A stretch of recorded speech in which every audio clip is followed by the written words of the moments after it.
Morning children, welcome back to online class, and today I am going to take a class of class 6 SST from history, and today we are going to talk about chapter number 4.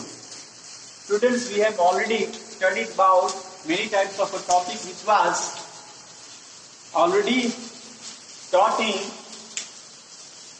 the previous classes.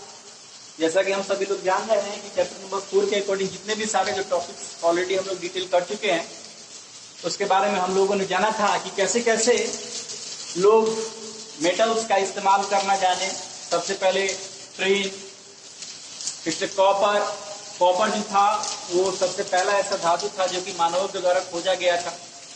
Copper उतना ज्यादा मजबूत नहीं था, strong नहीं था, इसलिए वो आगे तक नहीं चला। हम लोगों ने देखा कि कॉपर, टीन, ब्रॉन्ज मिला करके एलॉय जो है वह बनाया गया, क्योंकि हड़प्पन संस्कृति के लोगों को आयरन की जानकारी नहीं थी और आयरन की जानकारी न होने के कारण बहुत सारी दिक्कतों का सामना करना पड़ता था। साथ ही वो लोग एग्रीकल्चर के अलावा, besides of agriculture, the most popular occupation was poetry, art and craft, trade and commerce. खेती के अलावा वो लोग जो है वह मूर्तियों का बनाना, स्कल्पचर लोग, मूर्तिकार लोग मूर्तियां बनाते थे। साथ ही मूर्तियां बनाने की कला के साथ साथ वे लोग व्यापार में भी अलग अलग तरह के चीजें जो है वह किया करते थे, जैसे गहना, कपड़ा वगैरह का व्यापार जो है आसानी से किया करते थे। लेकिन धीरे धीरे उन्होंने कैसे मेजर और वेट का इस्तेमाल किया, इससे एक अभूतपूर्व क्रांति आई, एक रिवोल्यूशन आ गया ट्रेड एंड कॉमर्स में। और वेट और मेजरमेंट किया जाने से ट्रेड एंड कॉमर्स में एक अभूतपूर्व चेंजिंग आ गई, एक रिवोल्यूशन आया, जिसके कारण ट्रेड और कॉमर्स में उतना आसान हो गया। दूसरी बात कि जैसे जैसे इन सभी चीजों का इस्तेमाल जो है वो लोग वेपन्स के रूप में करने लगे थे, टूल्स के रूप में करने लगे थे, जिसमें नाइफ हो गया, एक्स हो गया, एग्रीकल्चर टूल्स हो गया। ये सभी सारी चीजें जो है वह पुरातत्व विभाग के मदद से उनके साइट से मिले, और इन साइट्स की वजह से हमें उन सारी चीजों की जानकारी भी मिल पाई है, जिसके कारण हम लोग जान पाते हैं कि हाँ वो क्या क्या जो चीजें थी जिनके कारण एक चेंजिंग आया, एक सिविलाइजेशन का नया दौर प्रारंभ हुआ। तो चलिए स्टार्ट करते हैं ट्रेड एंड कॉमर्स से, व्यापार से। देखिए, Indian people had established a flowing system of trade by land and sea. Land and sea यानी कि जमीन पर रहते हुए व्यापार करते थे। और उस समय सबसे पहले मैंने बताया था कि नदियों के किनारे ही बहुत सारी सभ्यताएं जो है वह विकसित, नदियों के किनारे विकसित होने का सबसे बड़ा कारण यह था क्योंकि एग्रीकल्चर के लिए उनको पर्याप्त भूमि मिल जाती थी और इरिगेशन की सुविधा मिल जाती थी। साथ ही सी रूट्स यानी कि समुद्र के, नदियों के रास्ते उनको व्यापार करने का, एक जगह से दूसरी जगह जाने का जो तरीका था उनको वह मालूम था, और वो सबसे चीपेस्ट मीन्स होता था, क्योंकि उस समय रोड, रेलवे वगैरह तो थे नहीं, इसलिए सी रूट से या नदियों के रूट से जो है वह व्यापार एक जगह से दूसरी जगह फलता फूलता था। The two large structure of Harappa and Mohenjo-daro identified as a granary suggested that storage of grain. Trade इतना ज्यादा बढ़ा हुआ था, व्यापार इतना ज्यादा बढ़ा हुआ था कि वहां के लोग ग्रेनरी यानी कि जितने दानेदार वाले जो फसल होते थे उनकी स्टोरेज एक बड़े पैमाने पर किया करते थे। जैसे हड़प्पा संस्कृति के लोग, मोहनजोदड़ो की सभ्यता के लोग जो थे, वो लोग क्रॉप्स को, अपने फसलों को स्टोरेज करना जानते थे, और स्टोरेज करने की वजह से ये लोग जो कभी का ड्रॉट्स की समस्या आती थी, सूखा पड़ने की समस्या आती थी, उन सारी समस्याओं से वो लोग लड़ने के लिए इन सारे बड़े बड़े ग्रेनेडिज का जो है वो इस्तेमाल किया करते। The Indus river system must have been used for trade. Indus valley river का जो सिस्टम था वो उनको एकदम ट्रेड के लिए, व्यापार के लिए वो यूज किया करते थे। साथ ही ornaments made Indus valley have been found by the archaeologist. Archaeologist जो थे, जो पुरातत्व विभाग से होते हैं, यानी कि खुदाई के दौरान जो जो चीजें जो मेन होती है उन सभी चीजों की जानकारी जो है ये सभी लोग रखा करते हैं। और ये चीजें जो है जानकारी इनके संदर्भ में आए और साथ ही ये लोग जान पाए कि मेसोपोटामिया में कैसे कैसे जो है वो ऑर्नामेंट्स का इस्तेमाल होता था, इसका व्यापार होता था। Archaeological file in the Lothal, देखिए कालीबंगा, लोथल, ये सभी गुजरात के ऐसे साइट्स हैं जहाँ पे इनका जो है वो अवशेष मिला है और इसी अवशेष की वजह से ये लोग जान पाए हैं कि ये सारी सभ्यताएं का विकसित होने का सबसे बड़ा मेन कारण क्या। तो चलिए अब है decline of the Indus civilisation. क्या कारण था इनके डिक्लीन का? तो आज का जो नेक्स्ट टॉपिक है हमारा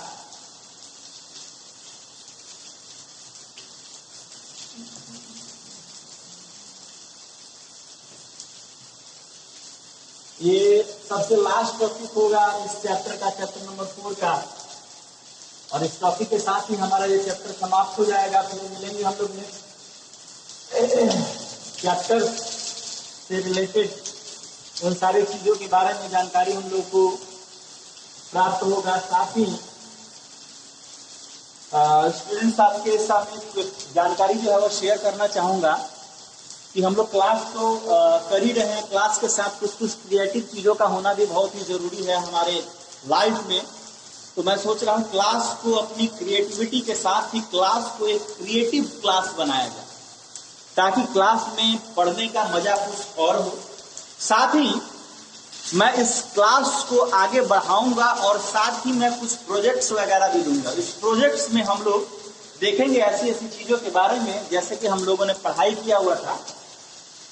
और मैं बता दूं कि मैप के बारे में हम लोगों ने पढ़ाई किया हुआ था। फिर से हम लोगों ने ये दिखाया था कि कैसे कैसे जो है वह पृथ्वी यानी कि हमारा अर्थ जो है वह रोटेशन करता है, कैसे कैसे रिवोल्यूशन करता है, कौन कौन सी जो चीजें हैं, longitude, latitude, equatorial region, terrestrial region, freeze zone, tropic of Cancer, tropic of Capricorn, ये सभी जो इमेजिनरी लाइंस है इनका हमारे लाइफ में क्या क्या इंपॉर्टेंस है। तो इन सभी से जुड़ा हुआ एक प्रोजेक्ट मैं आपको एक क्लास में दूंगा, जो कि आपका वह क्लास संडे को होगा। एवरी संडे हर क्लास में, हर संडे की क्लास एक क्रिएटिव क्लास के रूप में होगी। और उस क्रिएटिव क्लास में मैं आपको बताऊंगा कि कैसे कैसे आपके अपनी क्रिएटिविटी जो है उसमें दिखानी है। जैसे कि हम लोगों ने प्लानिंग के बारे में पढ़ा था, मैंने आपको political map, physical map, thematic map के बारे में पढ़ाया हुआ है। थीमेटिक मैप एक आप लोगों को भी मैं बनाने के लिए दूंगा। और उस थीमेटिक मैप में, थीमेटिक मैप का मतलब होता है आपका प्लानिंग, कैसे कैसे जो है आपका प्लानिंग होता है। जैसे आर्किटेक्चर्स होते हैं, आर्किटेक्चर्स के प्लान के अकॉर्डिंग जो है वो चीजें आगे बढ़ती हैं, और वैसे ही प्लान जो है वह आपको करना होगा। और उस क्रिएटिव क्लास की जो शुरुआत होगी वो हर संडे के संडे एक क्रिएटिव क्लास आपको दिया जाएगा। और आपका अपना क्रिएशन उस प्रोजेक्ट में होना चाहिए। और ये प्रोजेक्ट जो है आपके इंटरनल असेसमेंट के लिए बहुत ही जरूरी होंगे। और आपके जितने भी सारे जो नोट्स बुक में जो नंबर दिया जाता है, प्रोजेक्ट का नंबर दिया जाता है, आपको तो याद होगा ही। और ये हाफ ईयरली एग्जाम आने वाला है, इसलिए बहुत ही जरूरी है इस एग्जाम के रिगार्डिंग। तो सभी स्टूडेंट से आग्रह है कि इन सभी चीजों को देखेंगे, जानेंगे। और संडे का क्लास जो है एक मैं प्रोजेक्ट क्लास के रूप में लूंगा। तो चलिए अभी नेक्स्ट हमारा जो टॉपिक है वो है हमारा डिक्लीन है, decline of Indus civilisation.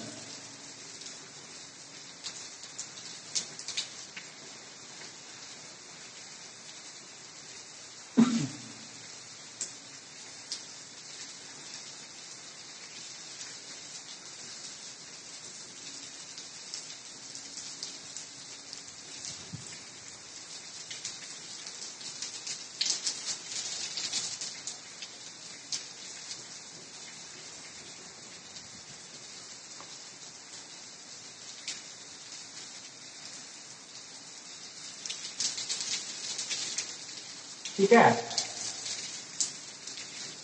This advance civilisation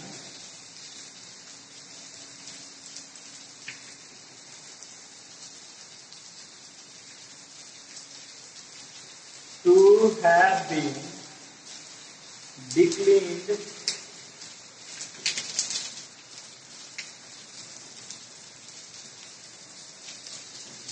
इतना एडवांस सिविलाइजेशन था, फिर भी इसका पतन जो है वो बहुत ही जल्दी हुआ।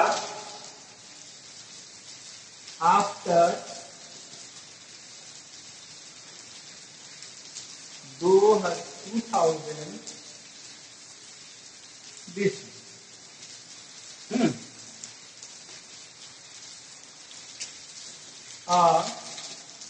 Pacific regions have been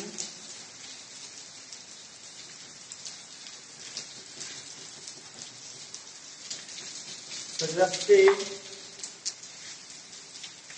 to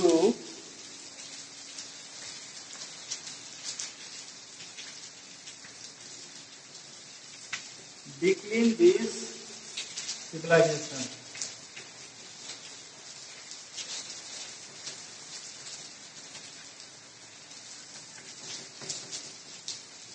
first क्या है? The city might have been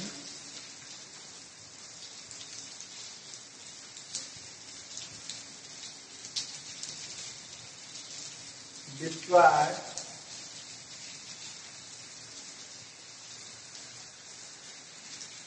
by earthquake or flood।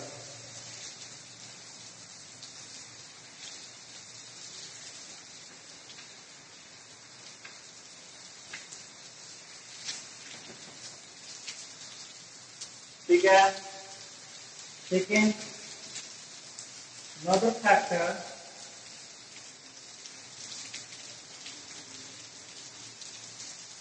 could be the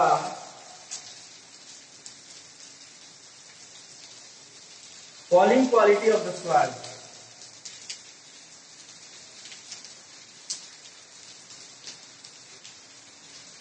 Due to excessive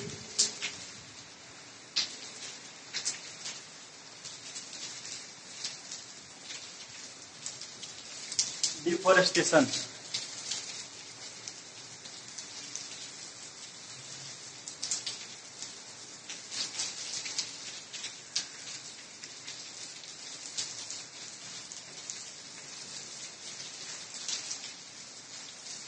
Historian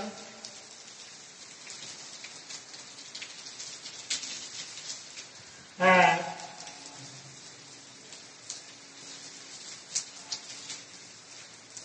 opinion that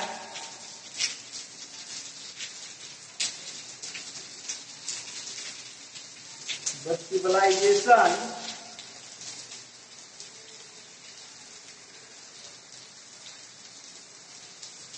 might have been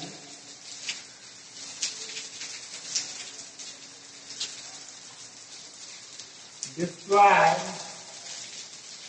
by invading Aryans। चले, डिक्लीन ऑफ इंडस सिविलाइजेशन, आखिरकार civilisation, Indus valley civilisation के पतन का क्या कारण था? आखिरकार यह इनका पतन, इंडस वैली सिविलाइजेशन का पतन क्यों हो गया, क्यों खत्म हो गई? इसकी पूरी सभ्यता जो है वो नष्ट नाबूद हो गई। आखिरकार क्या कारण? देखिए, this advance civilisation to have been decline suddenly after 2000 BC। अचानक लगभग 2000 BC में यह सभ्यता का अचानक यह पतन हो गया। इतनी एडवांस होने के बावजूद भी है यह अपनी स्थिति को संभाल नहीं पाई, स्टेबल नहीं कर पाई, खत्म हो गई। few region have been suggested to decline this civilization. कुछ ऐसे रीजन्स जो है हमारे हिस्ट्रियंस के द्वारा दिए गए कि आखिरकार इनके पतन का क्या कारण हो सकता है। तो कुछ कारणों में से हमारे पास कुछ कारण अभी कुछ हिस्ट्रियंस ने अभी कुछ दिए हैं, तो चलिए आज उसके बारे में हम लोग टॉक करेंगे। क्या है, कुछ लोगों ने कहा कि the cities might have been destroyed by the flood and earthquake.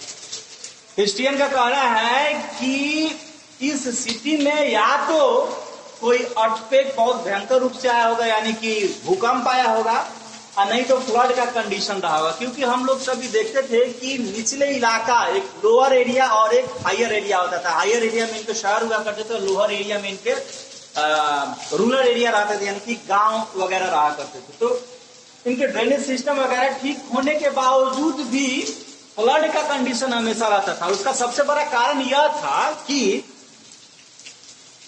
ये सभ्यताएं नदियों के किनारे बसी हुई थी। दूसरी बात यह थी कि ड्रेनेज सिस्टम उतना अच्छा नहीं था, साथ ही ये सिस्टम अपने आप को रिमॉड्यूलेट नहीं कर पाई, और भी जो निखार रूप में आता है, जो एडवांसमेंट होता है टेक्नोलॉजी में, वो शायद नहीं कर पाई।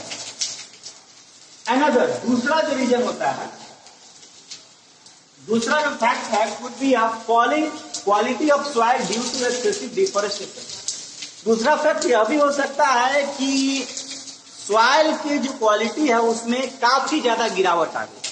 तो काफी ज्यादा गिरावट आने का सबसे बड़ा कारण है कि डिफॉरेस्टेशन। तो डिफॉरेस्टेशन क्या होता है कि लोगों ने अंधाधुंध जो है वह जंगलों की कटाई करना शुरू कर दिया, कोई प्लांटेशन किया ही नहीं, जिसके कारण फ्लड का कंडीशन आ गया, फ्लड होता ही चला गया, साथ ही मिट्टियों की फर्टिलिटी भी खत्म होती चली गई, और इस खत्म होने की वजह से ये पतन हो गया इनका इंडस्ट्रियल सिविलाइजेशन का। फिर दूसरा है, historian have opinion that the civilisation might have been destroyed by the Aryans. कहा जाता है कि आर्यंस का उस समय जो है वो पदार्पण हुआ, और कहीं ना कहीं आर्यंस का पदार्पण ही जो है वह कारण बन गया, ये सभ्यता जो है वह खत्म हो गई। तो चलिए आज के इस टॉपिक के साथ ही आज का यह क्लास खत्म होता है। अब मिलेंगे हम लोग नेक्स्ट क्लास में, तब तक आप सभी इसका क्वेश्चन आंसर कर लेंगे, और जो सारे जो प्रॉब्लम्स आएंगे क्वेश्चन, उसको आप भेजा करेंगे। मैं कोशिश करूंगा उनको लिखकर आपको सेंड कर दूं, फॉरवर्ड कर दूं। तब तक के लिए खुश रहें, कोरोना से बचते रहें। धन्यवाद।